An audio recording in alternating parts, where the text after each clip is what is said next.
Okay. Hello and a warm welcome to Senior Citizen Alcove, a program that projects the elderly in the society. If you are age 60 and above, this program is for you. And why? It is for the youth to learn. It is for the youth to pick some wonderful inspiration, motivation from what our elders have gone through. It may be positive, it may be negative. If it's positive, you rush and please pick it. If it's negative, you try to avoid it for a better tomorrow. So on this very edition, we are going to continue where we stop with Chief Mrs. Modupe Awoniyi. Last week we told you that we're going to continue, and today we're going to continue with the moment with her. And I'm sure you're not going to be disappointed because it's full of encouragement, motivation, and inspiration.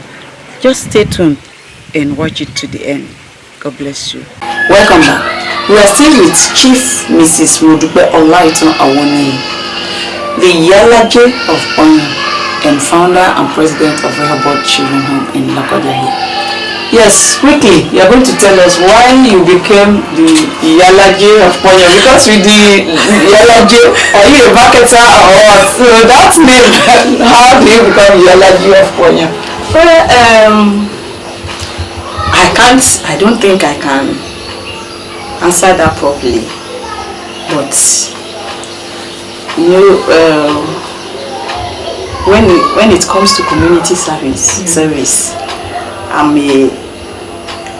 number one. Wow. So I love my community. Beautiful. And I love to work for them. And I think at a point, whenever there was going to be a fundraising, some people will call me. Wow. They will say, we know you can do it. It's not my money. But I mobilize. Yeah, I mobilize. So I'll especially with the social media now, I'll go on WhatsApp. I'll send text messages. Please, so person, we need to raise 1 million. We need to raise 200,000. We need to raise 500,000. And of the trust that they have in me, you see the people responding. And at times, in fact, it got to a stage I was saying, what is going on? They ask me to call social person. You know, I didn't grow up within the community. Yes. I only went to school then. Yes. And when I was in school, I was not mixing. And once we have normal holidays, the next week we're available, I'm gone now. But I love that community because of the people. So somehow somebody just called me one day and said they are giving out chieftaincy titles and they have submitted my name. The group said they have submitted my and the rest of them, and I said, initially I said no, because that particular period was not a very good one for me. It was not a good time for me. I was still, maybe because of a conversation, you still know why I said it. And they said no, even if you are not going to be there, we have to do this. And I said that was how I was conferred, even in absentia. Wow. Then they brought the certificates, they brought the insignia and everything, and brought them to me. I didn't, that time I was in Abuja. So they sent them to me, and I don't know how they came about the allergy. It's okay. I'm not with your participation at the activity, yes, because I was supporting mobilizer, yes, it's a good one. Now we look at the life of younger generation. We wonder if they don't have the spirit of enduring. You know, they want it immediately, sharp, nothing to waste, and they don't want delay. They want answer immediately. They want everything immediately, speedily. What do you have for these people? That's something that has been on my mind all through so many years. Wow. And I keep thinking, what is wrong with our young people? I keep thinking, all what they want is bam, bam, bam, bam, let it come. It's money. If it is not money, it's nothing. If it is not money, it is nothing as far as they are concerned. And I'm worried because a lot is happening. So many lives are being wasted just because people are looking for money. Fast money.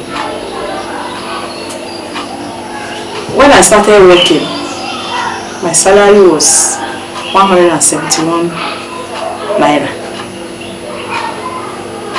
171 naira. It's not up to 200. I didn't say it's not up to 200 naira. Yes, it's 171 naira. It's not up to 200 naira. Was my salary before they now jacked the whole thing up and started receiving 300 and something. And we were contented. Although I know they will say, in those days, things were not like this. Things were not expensive. Yes. But now, someone who just finished secondary school wants to ride a Benz. You want to ride Jeep. iPhone. You want to use iPhone or whatever of 3 million, 5 million. And what do they do with it? At the end of the day, many of them end up wasting their lives because in the quest for money, they dip their hands into so many things. And at the end of the day, what happens? He dies and even goes hungry. Some end up in jail because of all these things.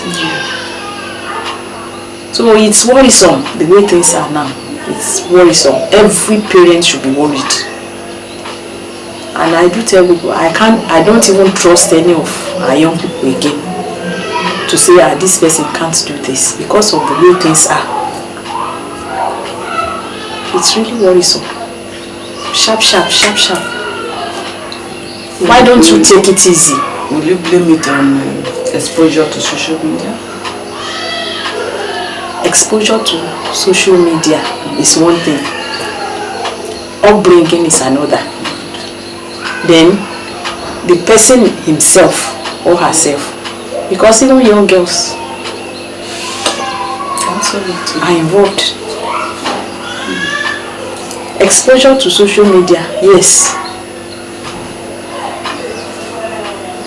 Upbringing, yes.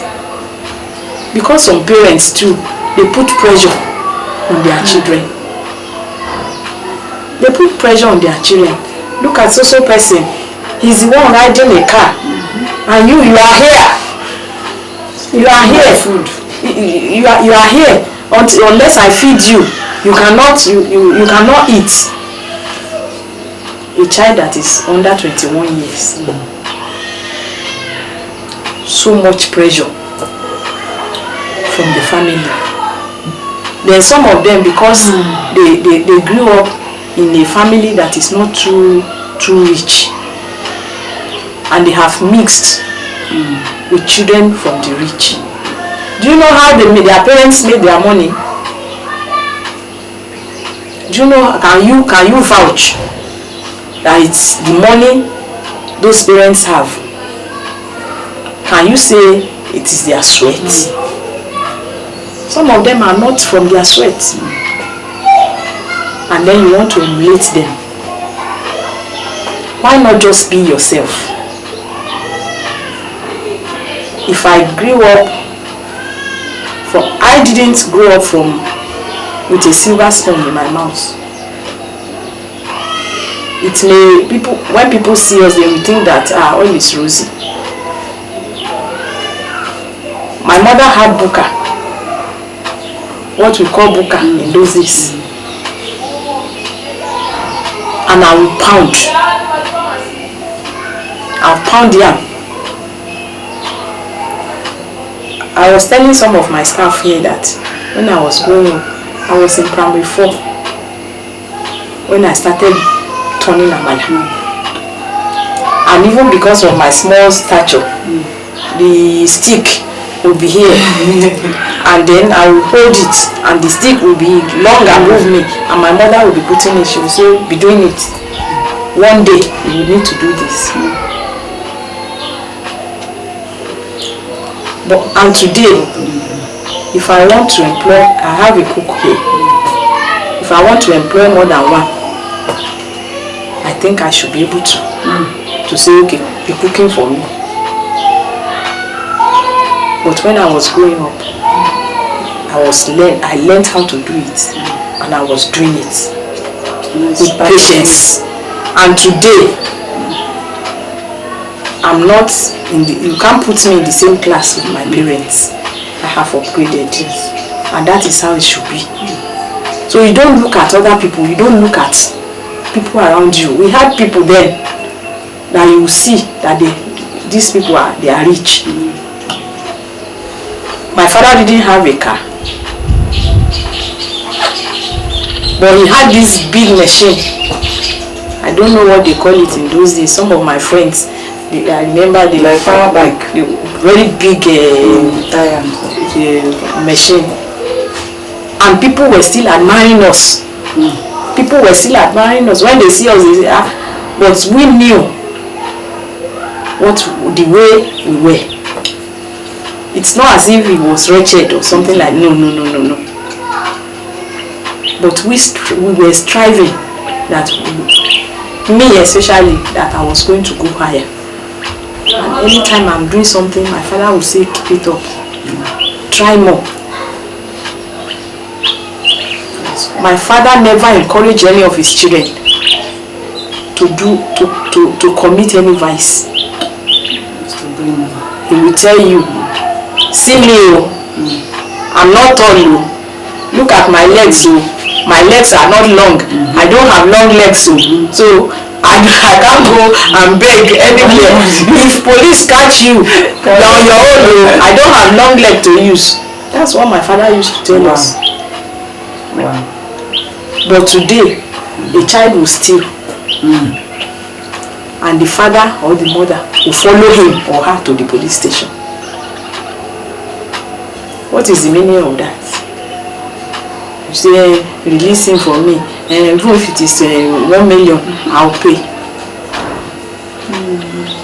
You don't even allow the child to be disciplined. You just go there and tell them, please release him, and the rest of them, you pay money, they will release him. He will come out again, he will go and steal again. For how long? I used to have to know somebody around us who's, I think about 3 or 4 of the children, boys, they steal. Oh my God. They will break into people's houses everywhere. And once they take them to police station, the moment he gets there, the police is there, actually I confirm, he has come again now. Oh my God. And the mother will cook, the father will carry the food there. And I just looked at them and I said, you have destroyed these children. Me, you go to steal, police arrest you, you expect me to cook and come and give you. I won't try it because my father didn't do that for me. If I'm sure that the child is innocent, I can go to any length. So this is why I said upbringing. Before we talk about your real personal matter now, I'm going to let you tell us about your passion. Why do you have this children home? Okay. Well, let me just, I'll be brief. Yes. If not, Rehoboth Children's Home is a long story. Wow. But let me just be brief. I had a call many years back, more than 30 years now. I've heard constantly from God that I was going to end this way. But I kept pushing, struggling, saying no. But in 2013, the urge was heavy. It was so heavy on me, and the push was. So I went to Ministry of Women Affairs. I wanted to register a home, a children's home. They would say orphanage. I said, no, it's a children's home that I want. I don't like using the word orphanage. So I started the registration. Along the line, I retired, I left, and I didn't complete. Okay, they had done the inspection, they have asked questions, they have checked everything, and I think they were expecting me to do some follow-up, but I didn't. I just left. And it was a really, after I left service, it was a really turbulent time for me until 2018 in October. I lost my son, my only child. He was 29. And we were about to, he was to wed in February, but he died in October. So after that, within the period, I left town and I settled in Abuja. I said I was no longer coming back. So I went, I settled, had my own house, everything, and I was there. And I just thank God for God and the Holy Spirit. I got strength. So even when I talk about my son now, I don't feel too bad again. No.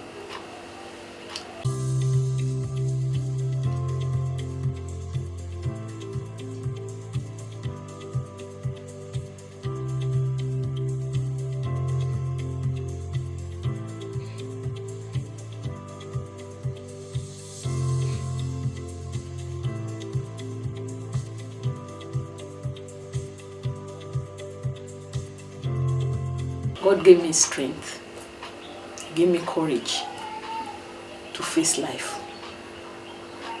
And I had some people around that were around me. Even though many people ran away because they felt that when the tragedy came, this woman will never get out of it. But surprisingly, immediately on that day, God gave me His word and gave me His assurance. And so with that, I just stepped down.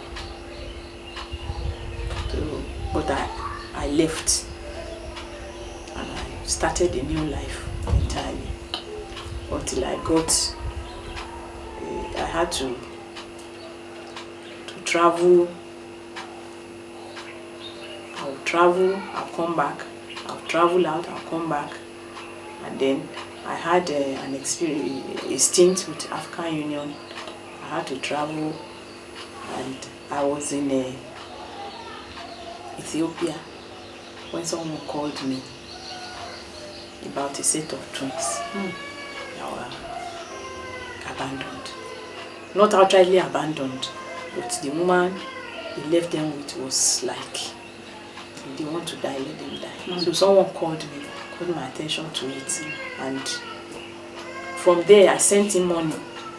Be taking care of them. I'll be back. And I had that urge to come back and start this place. So I said, okay, let me do that. I came down. I had sent someone, a nurse, very senior nurse, to be checking children. And she just called me and said, Mommy, why not just leave these children? Don't take them. I said, what happened? I said, they are so tiny, they are so skinny, they are so this, they are so that. I said, no. Then the Holy Spirit said, Ezekiel 37, no dry bones will rise. So I said, okay. And that was how I left. And I came back to Nigeria. And I went there, I picked those twins and brought them here. Meanwhile, a few months, I think about 3 months before then, they called me from the Ministry of Men Affairs. Why did you abandon your certificates? So I said, because initially when people were telling me, this is your project, don't abandon it now. I said, until they give me certificate now before I will start. So one day they just called me that I should come and pick my certificate. And me, I'm not even around. And so I called another person went there and picked the certificate. So I already had the certificate. What am I going to say again? So I picked them and brought them here. And that time when people come and they see my babies, they will say, I say, carry them now. They say, no, you can't carry them. I can't, how do I carry these babies? Because they were so tiny. They were like lizards, skinny, nothing. And to the glory of God, that was how I said, okay, we'll never love this place again. And baby started coming. Wow. Baby started coming. When they called me to travel, I think I went once. I went to Cape Verde. I went somewhere else. And I said, and when they called me again, I said, no, I'm not available. Because we were having babies. Babies. So that's how it was a calling which I had struggled for many years. When God called, but when provide all the sustainability. That is what. So how do you cater for these children? It is God though. I always tell people, it is God. Because almost everything in this place did not come as a donation. The only thing we get is people come, 1 bag of rice, 1 bag of semo. Some will come, 1 carton of Indomie, this one. So that's how the support I've been receiving. My pension, I use my own pension to pay my staff. So every month, I'm always praying, God, let them pay pension though. Because if they don't pay pension, I can't pay my staff. So as soon as the pension is paid, I transfer their salaries to them. I did it. I never owed them up to this moment. Then every other thing, every other money that comes in, that is my money. In fact, my personal account, I don't think at times I will look at the account, maybe 3,000, 2,000 that is left there. Because we have to take care of their children. So I've been using my own resources and the support of people that come here to say, I've come to celebrate birthday, take this, take that. That is how we've been running this place. And presently, we have 22 children. Wow. Presently, 22. Now. Do you have any of them going to secondary school or primary? Yes, primary schools. We have 7. Okay, primary school. Primary school and secondary school. Wow. 7 of them. Now. And we have 3 sets of twins. Oh, wow.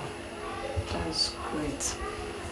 Wow, this is quite touching. And if you are watching us, it's not that it's asking you, but please remember Rehoboth Children Home.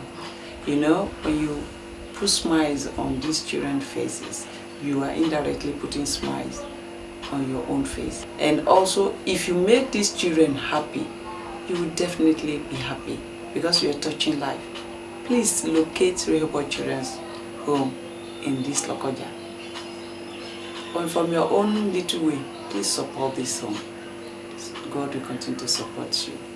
On your personal life experience. Now I know that you have briefly told me when I said your challenging moment. Of course, without telling me now, I now know where your challenging moments. Do you have any experience of marriage that, okay, I want to talk about it? Yes, I'll talk about it, but I won't go too deep. Yes. I was married for 30 years. Wow. Yes. I was married to James Awoniyi for 30 years. It ended after 30 years because I opted out. Okay. After I lost my son, I felt there was nothing more. I had this project. I didn't want Distraction. any distraction. I didn't want anything to stand against me. That's okay. So Unfortunately, he's of blessed memory now. it's okay. What are your hobbies? Hobbies? I love cooking. Wow. I love cooking. I'm a great cook. Wow. Do you run the catering service? No, Wow, but you love cooking. but I love cooking. Beautiful. And I sing a lot. I love to sing hymns. Wow. I love to sing hymns. So at times you just see me, once I come into the home like this, I'll just sit on my table, put my phone in my front, and I'll sing a verse of a hymn and just post it. I love to sing. Then I love traveling. Travel. Beautiful. Quick one. What would be your general advice to our government? Because you have seen it all. Both the good, the bad, the ugly. Even your challenging moment is quite touching. But still you stand strong and you're not taking a back seat. Yes. So what would be your advice to the government, to parents and to youth generally? Just a quick one. To make sure that we have a sanity among the youth. Yes. I want to advise the youths first. They should try as much as possible to be themselves. Be yourself. Be yourself. Don't try to be like someone else. Yes. Just be yourself. Don't copy another person. Because there's one adage in Yoruba that what the elders used to eat this solid pap that is under the leaf.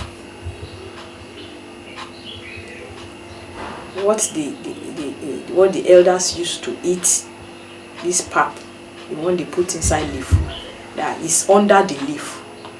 That is to tell you that no matter how close someone is to you, he will never tell you how he got there. He will never tell you how he got there. So that if an elder can hide something under the leaf and is eating the pap, it's the pap that you are seeing, but there's something under the leaf. So when you see somebody riding a big car, don't try to be like that person. Don't try to go the same way, because he will not tell you that he killed to get that car. He will not tell you that he stole to get that car. If he tells you, he will not tell you how to escape.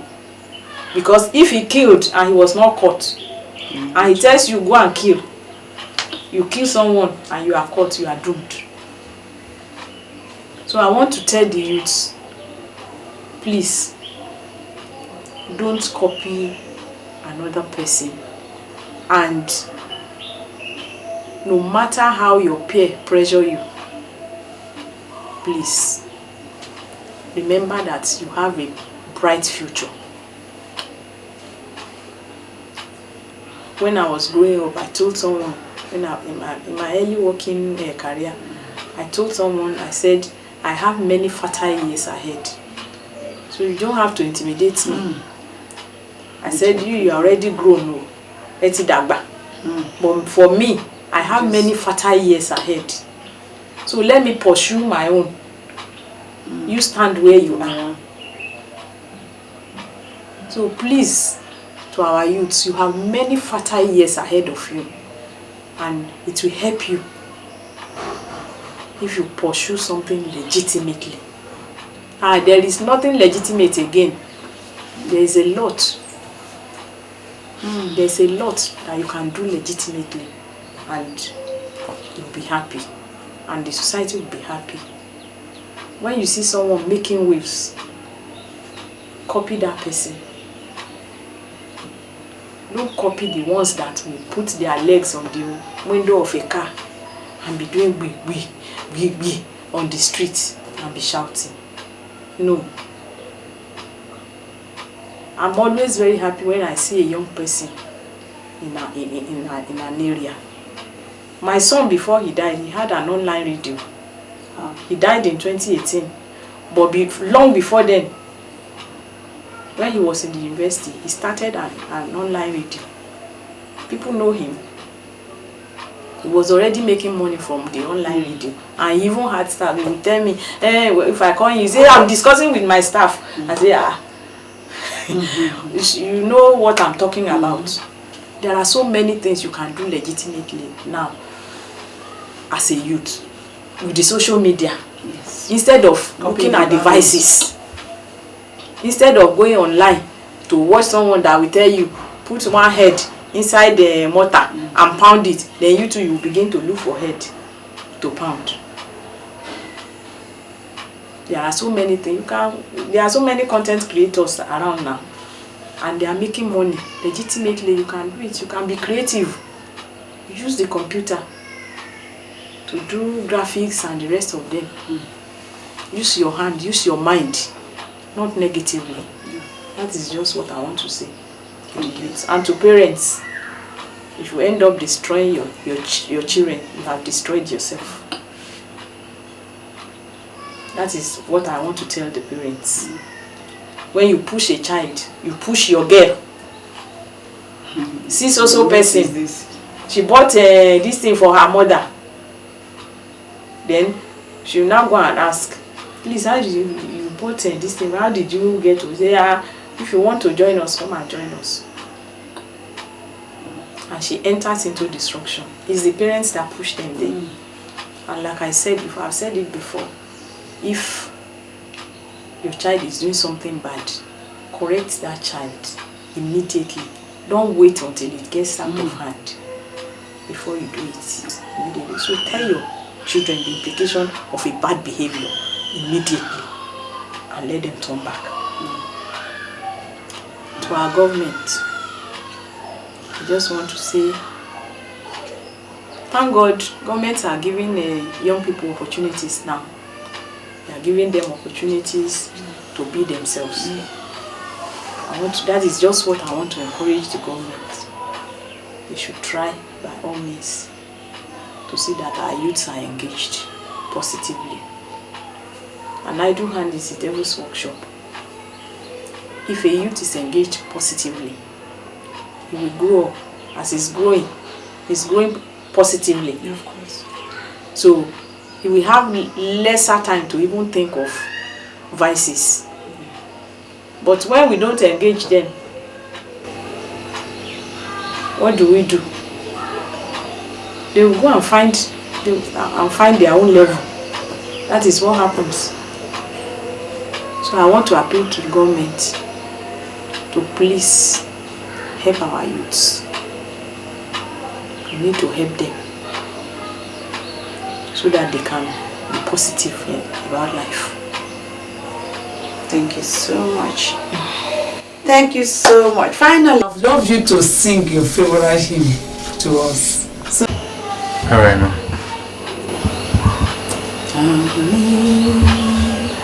Amazing grace, how sweet the sound that saved a wretch like me. I once was lost, but now I'm found. Was blind, but now I see. Beautiful voice. I want to say Malachi TV is doing a good job looking for the senior citizens and learning from their experience. So please keep watching, subscribe, and even let them give you notifications too, because that was what I did too. I've already set the notification buttons for Malachi TV, and I'll keep watching, and I will keep recommending to others. I'll keep sending the link to others. Thank you. This edition, to me, I'll keep watching it again and again, despite that I am the one that is hosting it. But please, because there is a lot to learn from this very edition. You are going to learn how to stand for yourself. You are going to learn how to face challenges when it comes. You are going to learn how to stand and tell yourself that you can do that which you wanted to do and you can get to where you want to get to. It's all about you, your mindset.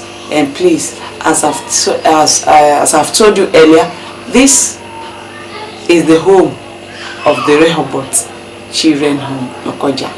And this our very amiable mommy is doing a lot. You know that orphan children are equally deserving of unconditional love. And the world is much stronger when the vulnerable are also strengthened. Please be the one to strengthen even the vulnerables around you. You don't need to be here, but you can touch lives. You can call any line from the numbers displayed on the screen. Then we'll make sure we connect to this place for you. Please come here and make the children happy. And to you, ma, we are grateful for having us. You have done a lot, and God will reward you. You have children, and God will help you to keep them, and tomorrow you'll be proud, because among these children, who says they can't be leaders of tomorrow? They will be governor. You will have among them senators, House of Rep, and you enjoy the fruit of your labor. You are a mother to many. So I am happy the way you have gripped yourself and you walk through your challenges, and today we are smiling with you. We'll continue to smile with you, and God will take you there. Thank you so much for being our guests. I'm grateful, ma'am. And this is where we wrap it up on today's edition Senior Citizen Alcove with our Chief Mrs. Modupe Awoniyi.